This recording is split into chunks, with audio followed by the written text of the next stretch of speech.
Talks masters academy నుంచి అందించే free education సర్వీస్ని కాంపిటేటివ్ ఆస్పిరెంట్స్ మరియు విద్యార్థులు సద్వినియోగం చేసుకోవాల్సిందిగా కోరుతా ఉన్నాను. కొత్తగా చూస్తున్న వాళ్ళు ఈ ఛానల్ సబ్స్క్రైబ్ చేయండి. నీడెడ్ పీపుల్కి షేర్ చేయవలసిందిగా కోరుతా ఉన్నాను. ఈరోజు మన టాపిక్ 1857 నుండి 1947 మధ్యకాలంలో భారతదేశంలో వచ్చినటువంటి రాజ్యాంగపరమైనటువంటి చట్టాలు, వాటి గురించినటువంటి వివరణని మనము తెలుసుకునే ప్రయత్నం చేద్దాం. 1857 తిరుగుబాటు తర్వాత దీన్నే సిపాయిల తిరుగుబాటు అని కూడా అంటారు. ఈ సిపాయిల తిరుగుబాటు తర్వాత భారతదేశంలో బ్రిటిష్ ఈస్ట్ ఇండియా కంపెనీ పరిపాలన రద్దై బ్రిటిష్ సామ్రాజ్య పరిపాలన ప్రారంభమవుతుంది. ఈ బ్రిటిష్ సామ్రాజ్య పరిపాలననే రాణి పరిపాలన అని కూడా అంటారు. ఈ పరిపాలన స్టార్ట్ అయ్యే క్రమంలో అలహాబాదు ప్రకటన చేయడం జరిగింది. భారతదేశంలో ప్రాజ్ఞ నిరంకుశత్వ పాలనని ప్రవేశపెట్టడం, భారతదేశ సాంప్రదాయంలో బ్రిటిష్ వారు జోక్యం చేసుకోకుండా ఉండేందుకు భారతదేశ కౌన్సిల్లో భారతీయులకు కూడా అవకాశం కల్పించడమే ఈ ఇండియన్ కౌన్సిల్ చట్టాల యొక్క ముఖ్య ఉద్దేశంగా ఉంది. 1858 భారత ప్రభుత్వ చట్టాన్ని ఒకసారి మనం పరిశీలిస్తే, ఈ చట్టం ద్వారా ఒక కార్యదర్శి పదవిని సృష్టించడం జరిగింది. సెక్రటరీ అంటారు.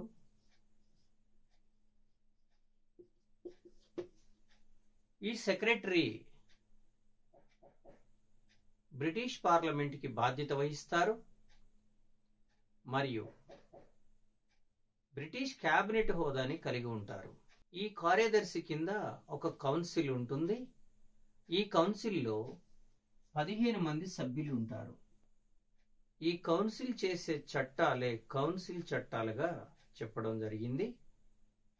ఈ చట్టాలనే బ్రిటిష్ పార్లమెంటు ఆమోదిస్తుంది. 1858 భారత కౌన్సిల్ చట్టం ప్రకారం భారతదేశంలో బ్రిటిష్ పరిపాలన క్రమానుగత శ్రేణిని ఒకసారి పరిశీలిస్తే, బ్రిటిష్ రాణి, 2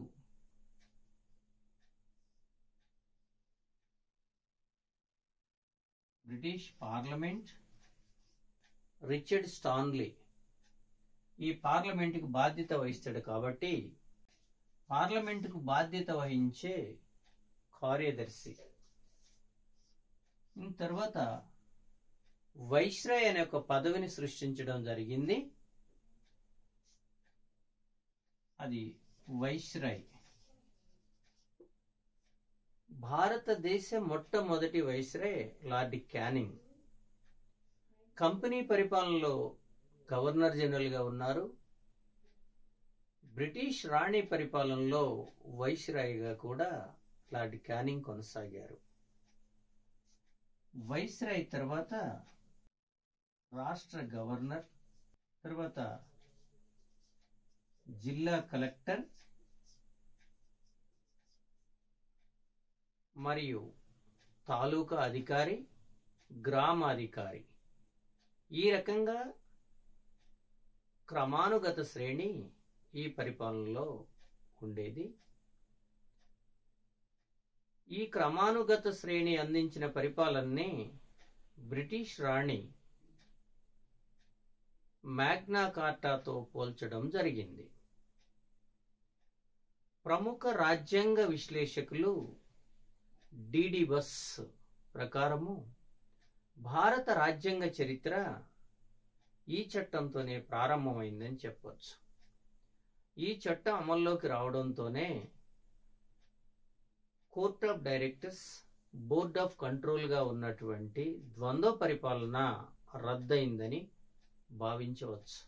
భారత ప్రభుత్వ చట్టం అమల్లోకి రావడంతో బ్రిటిష్ ప్రత్యక్ష పరిపాలన అమల్లోకి వచ్చిందని భావించాలి.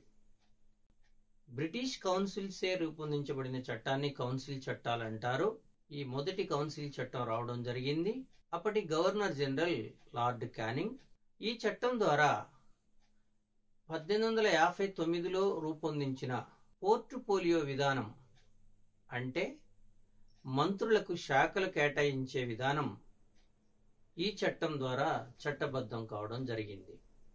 పరిపాలనలో భారతీయుల భాగస్వామ్యం లేకపోవడం వల్ల మొదటి స్వతంత్ర సంగ్రామం వచ్చిందని భావించినటువంటి బ్రిటిష్ వారు కౌన్సిల్లోకి భారతీయ సభ్యుల్ని తీసుకోవాలని నిర్ణయించడం జరిగింది.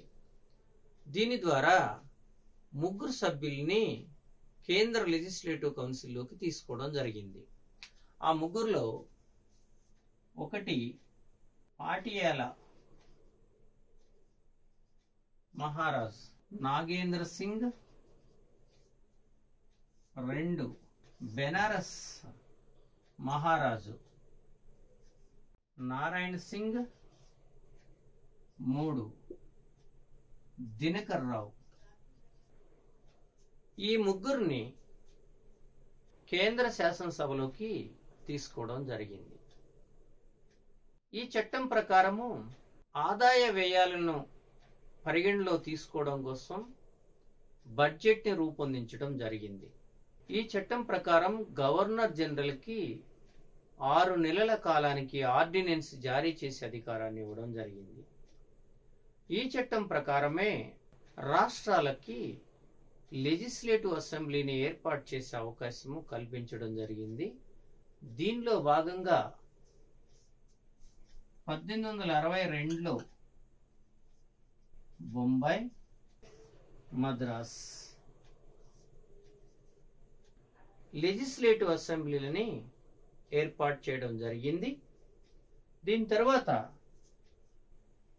1886వ సంవత్సరంలో వాయువ్య సరిహద్దు రాష్ట్రాల లెజిస్లేటివ్ అసెంబ్లీని ఏర్పాటు చేయడం జరిగింది. 1897వ సంవత్సరంలో పంజాబ్ లెజిస్లేటివ్ అసెంబ్లీని ఏర్పాటు చేయడం జరిగింది. 1773 రెగ్యులేటింగ్ చట్టం ద్వారా కేంద్రీకృత పరిపాలనకు నాంది పలికితే ఈ చట్టం ద్వారా వికేంద్రీకృత పరిపాలనకి నాంది పలకడం జరిగింది. ఒక రకంగా కేంద్రీకృత పరిపాలన రద్దయిందని భావించవచ్చు. ఈ చట్టం ద్వారా హైకోర్టులను ఏర్పాటు చేసే అవకాశం కల్పించబడ్డది. దీంట్లో భాగంగా 1862వ సంవత్సరంలో కలకత్తా, ముంబై మరియు చెన్నై హైకోర్టులని ఏర్పాటు చేయడం జరిగింది. దీని తర్వాత మరొక చట్టము 1892 కౌన్సిల్ యాక్ట్.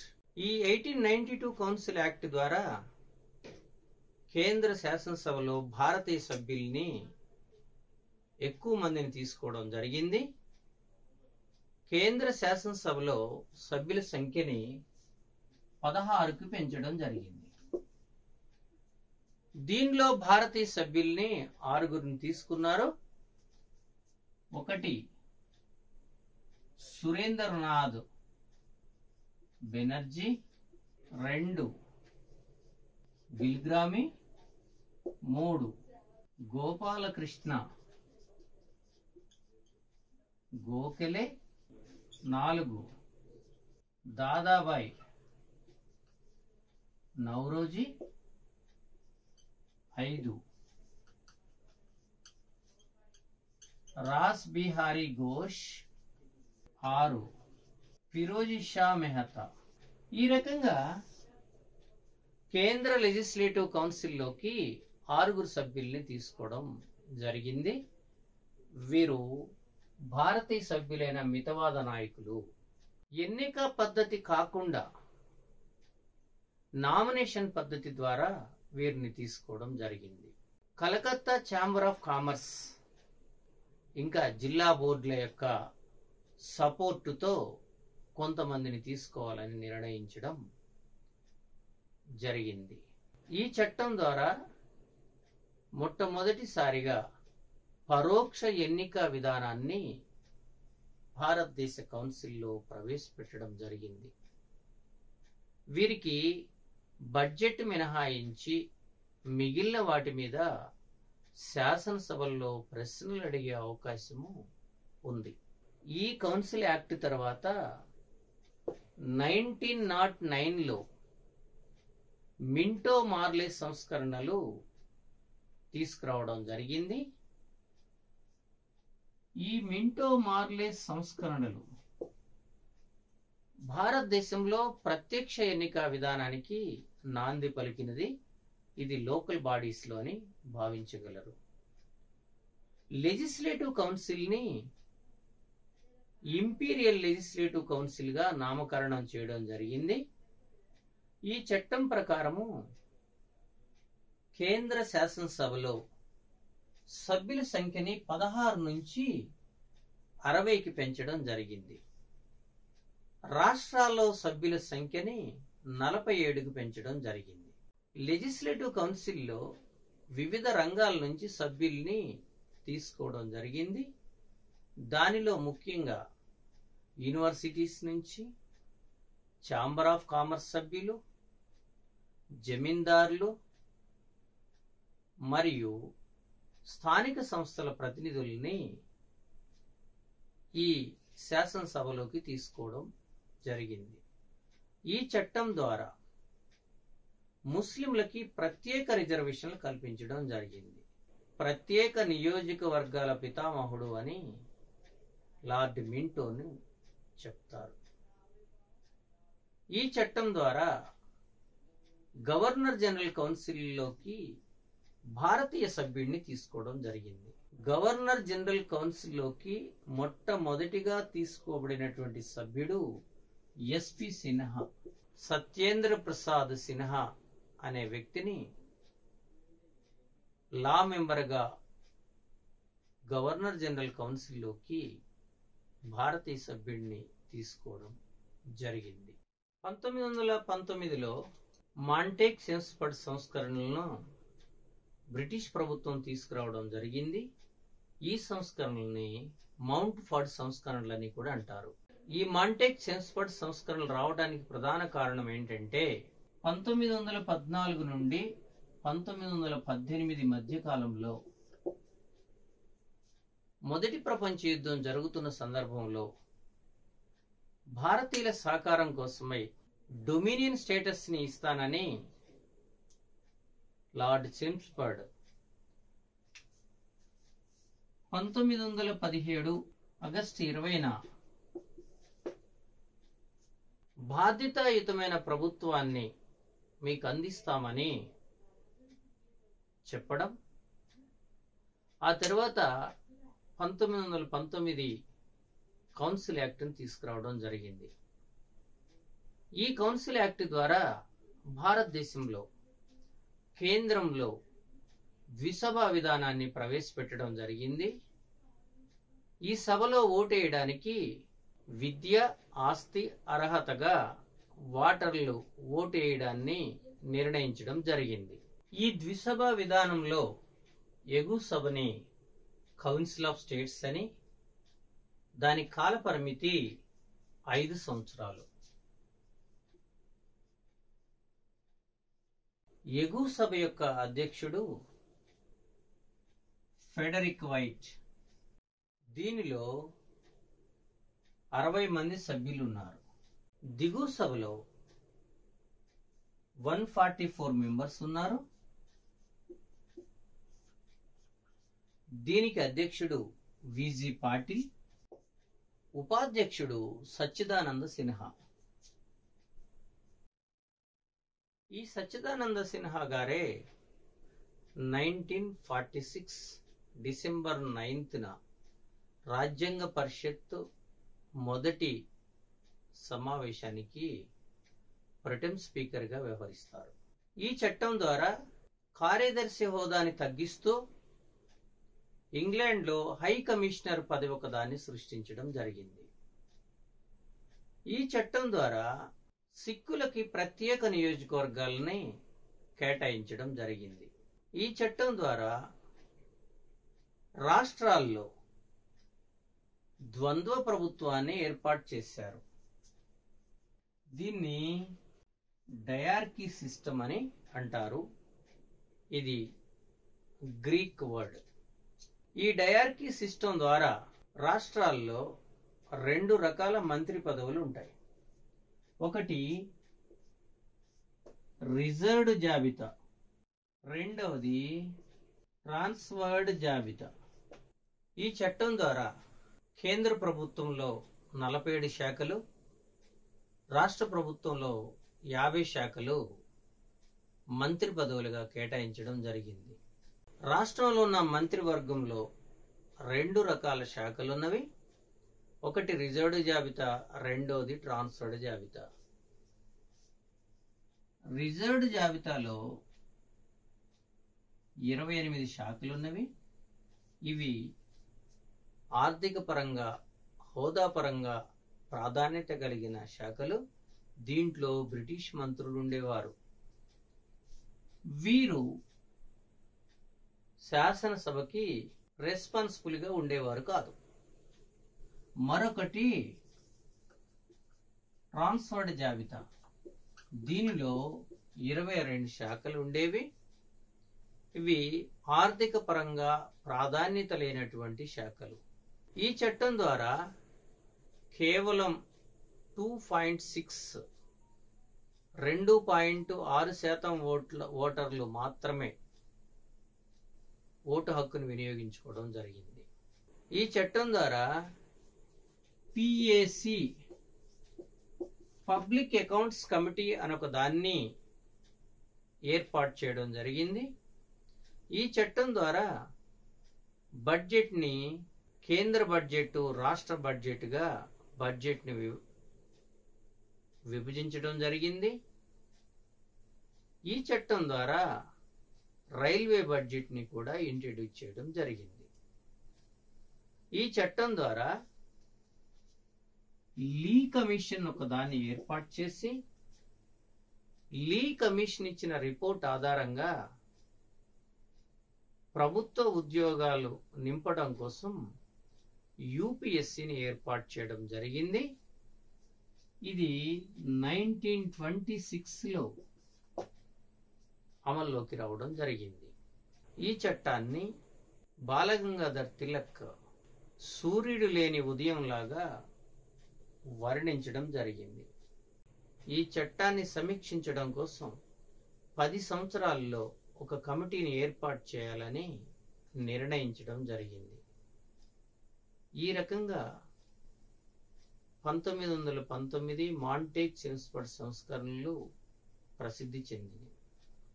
ఈ చట్టాన్ని పరిశీలించడం కోసం బ్రిటిష్ ప్రభుత్వం మడ్డిమాన్ కమిషన్ ఏర్పాటు చేయడం జరిగింది. ఇంగ్లాండ్లో రాజకీయ కారణాల వల్ల మడ్డిమాన్ కమిషన్ని వెనక్కి పిలిపించడం జరిగింది. ఆ తరువాత 1927 నవంబర్లో సైమన్ కమిషన్ని ఏర్పాటు చేయడం జరిగింది. ఈ సైమన్ కమిషన్ 1930 జూన్లో తన రిపోర్ట్నిస్తూ ద్వంద్వ ప్రభుత్వాన్ని రద్దు చేయాలని, సమైక్య వ్యవస్థని అమల్లోకి తీసుకురావాలని, సింధు ఒడిశా రాష్ట్రాలను ఏర్పాటు చేయాలని తన నివేదికని అందించడం జరిగింది. దీని కారణంగా 1930, 31, 32లో 3 రౌండ్ టేబుల్ సమావేశాలు జరగడం, ఆ తర్వాత 1935లో 35 యాక్ట్ రావడం జరిగింది. 1935 యాక్ట్ భారత రాజ్యాంగ చరిత్రలో చాలా కీలకమైనటువంటి చట్టంగా చెప్తారు. బ్రిటిష్ పార్లమెంట్లో అత్యంత పెద్ద చట్టంగా ఈ చట్టాన్ని చెప్తారు. ఈ చట్టాన్ని భారత రాజ్యాంగానికి నకలు లేదా మాతృక, జిరాక్స్ కాపీ అని చెప్తారు. ఈ చట్టంలో 321 ఆర్టికల్స్, 10 షెడ్యూళ్లు ఈ 1935 యాక్ట్ లో ఉన్నవి. 1919 చట్టంలో ఉన్నటువంటి రాష్ట్రాల్లో డయార్కీ సిస్టాన్ని కేంద్రంలోకి మార్చడం జరిగింది. రాష్ట్రాల్లో ద్విసభా విధానాన్ని 1935 యాక్ట్ ద్వారా ప్రవేశపెట్టడం జరిగింది. అప్పుడు మొత్తం 11 రాష్ట్రాలు ఉండేవి. దీనిలో 6 రాష్ట్రాల్లో ద్విసభా విధానాన్ని ప్రవేశపెట్టారు. ముంబై, కలకత్తా, మద్రాసుతో పాటు అస్సాం, బీహార్, ఉత్తరప్రదేశ్లో ఈ 6 రాష్ట్రాల్లో ద్విసభా విధానాన్ని ప్రవేశపెట్టడం జరిగింది. కేంద్రంలో కౌన్సిల్ ఆఫ్ స్టేట్స్లో 60 స్థానాలని 260కి పెంచడం జరిగింది. 375 స్థానాలకి రెండో సభలో సభ్యుల్ని పెంచడం జరిగింది. ద్విసభా విధానాన్ని మరియు ద్వంద్వ ప్రభుత్వాన్ని కూడా కొనసాగించారు. ఈ చట్టం ద్వారా సమైక్య విధానాన్ని ఇంట్రడ్యూస్ చేశారు. కేంద్ర జాబితా, రాష్ట్ర జాబితా, ఉమ్మడి జాబితా, అవశిష్ట అధికారాలుగా భారత ప్రభుత్వ అధికారాలను విభజించారు. కేంద్ర జాబితాలో 59 అంశాలు, రాష్ట్ర జాబితాలో 54 అంశాలు, ఉమ్మడి జాబితాలో 36 అంశాలు చేర్చడం జరిగింది. ఇవి కాకుండా అవశిష్ట అధికారాలని గవర్నర్ జనరల్కి కేటాయించడం జరిగింది. ఈ రకంగా సమైక్య వ్యవస్థని తీసుకురావడం జరిగింది. సింధ్, ఒడిశా రాష్ట్రాలని ఏర్పాటు చేయడం జరిగింది. బర్మా అనే ఒక దేశాన్ని భారతదేశం నుంచి విడగొట్టడం జరిగింది. 1935 అక్టోబర్ 1న ఫెడరల్ కోర్టును ఒక దాన్ని తీసుకురావడం జరిగింది. అదే సుప్రీంకోర్టుగా మార్పు జరిగింది. ఒక రిజర్వ్ బ్యాంక్ని తీసుకురావడం జరిగింది. ఈ రిజర్వ్ బ్యాంక్ మొదట కలకత్తాలో ఏర్పడ్డది, ఆ తర్వాత ముంబైకి మార్చడం జరిగింది. ఈ చట్టం 1937 అమల్లోకి వచ్చింది. దీని ద్వారా 11 రాష్ట్రాల ఎన్నికలు జరిగినాయి.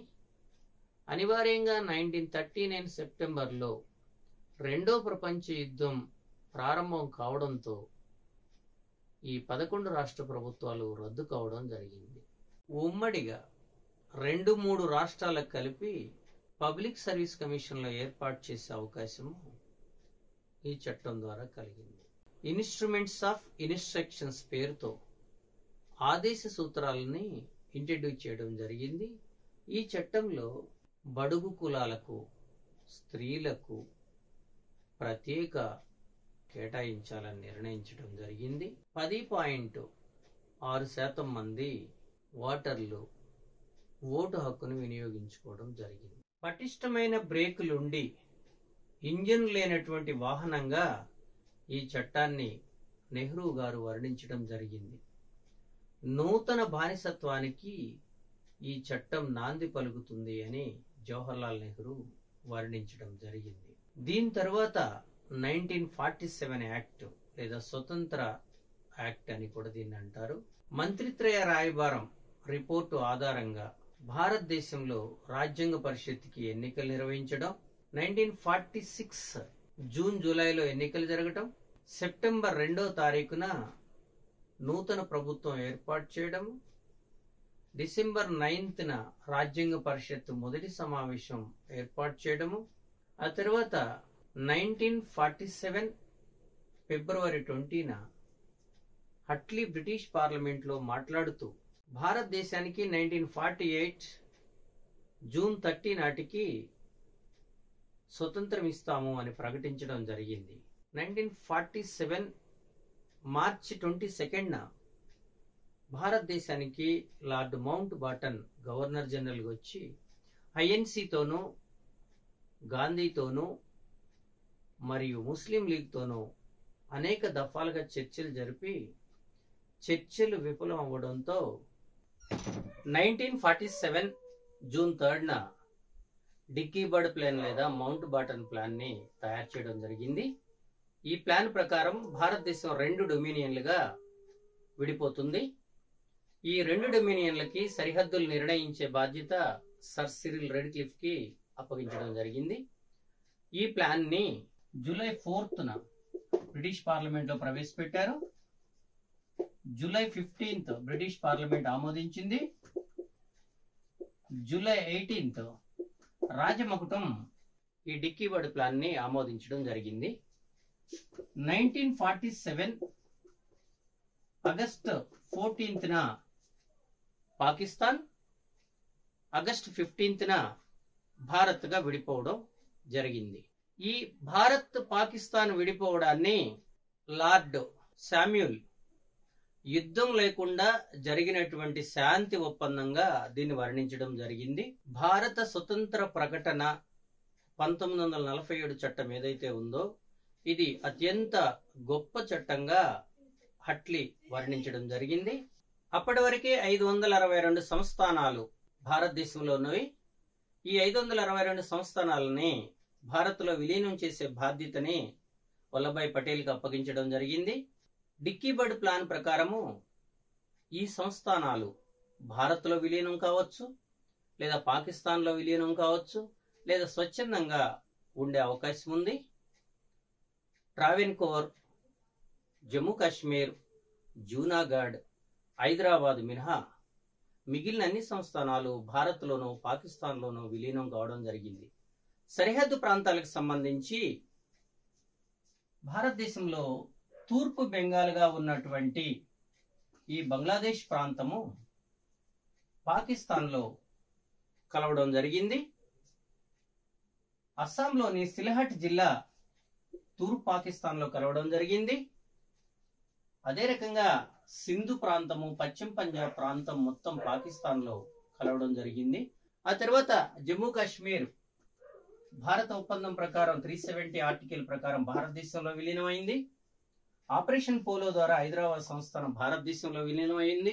ప్రజాభిప్రాయ తీర్మానం ద్వారా జూనాగఢ్ సంస్థానం భారతదేశంలో విలీనమైంది. ట్రావెన్కోర్ అగ్రిమెంట్ ద్వారా భారతదేశంలో విలీనమైంది. 1858 భారత ప్రభుత్వ చట్టము, 1861 Indian council act, 1892 Indian council act, 1909 Minto మార్లే సంస్కరణలు, 1919 మాంటేగ్ సెన్స్ఫర్డ్ సంస్కరణలు, 1935 యాక్ట్, 1947 యాక్ట్. ఈ యాక్ట్స్ ద్వారా రాజ్యాంగ చట్టాలకు సంబంధించి రెండో భాగాన్ని పూర్తి చేయడం జరిగింది. ఫస్ట్ పార్ట్ 1773 నుంచి 1853 వరకు కంపెనీ పాలన చట్టాలన్నీ కూడా ఈ ఛానల్లో మరొక వీడియో ఉందని గమనించగలరు. నీడెడ్ పీపుల్కి షేర్ చేయవలసిందిగా కోరుతా ఉన్నాను.